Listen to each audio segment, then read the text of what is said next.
So now we need to figure out when you're first getting started, what's the best marketing channel to choose and why? So my top recommendations of what I tell my coaching students is to start with either cold calling or text messaging campaigns. And I say that for three reasons. One is that it's normally going to be a little bit more budget friendly. When it comes to text messaging campaigns, you're probably using something like Smarter Contact or Launch Control. It's going to average around $500 a month in terms of what that's going to be to use that service. You also need to take into consideration the property record cost.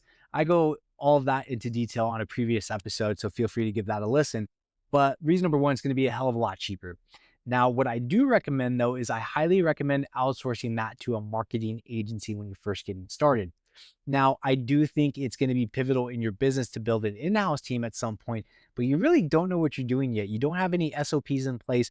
You don't have a playbook. You don't understand like a commonly asked seller objections, for example. You don't have a script. There's a lot of things needed to get started when it comes to building out a team and an infrastructure. So I highly recommend getting started with a marketing agency. There's some good options out there and they are quite affordable in comparison still to direct mail campaigns.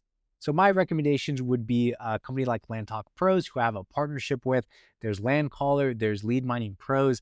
They all do a fairly well job. There's pros and cons to each of them, in my opinion. So feel free to shop around and figure out which one works best for you.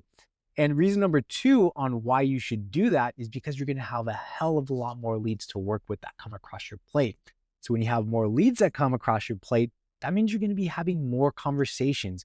When you're having more conversations with more sellers, you're going to understand commonly asked seller objections. You're going to understand your talk track, what you're comfortable saying, what your pitch looks like.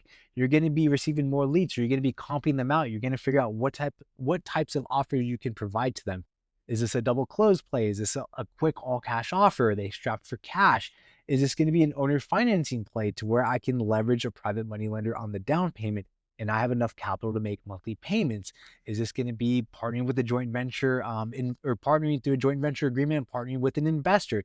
Like you're going to have way more reps that are built in from that in comparison to doing something like a direct mail campaign. Now, direct mail campaigns still work, but I think direct mail is kind of in a weird limbo right now to where we're all trying to figure out how to make it more effective rather than the traditional two-page offer letter.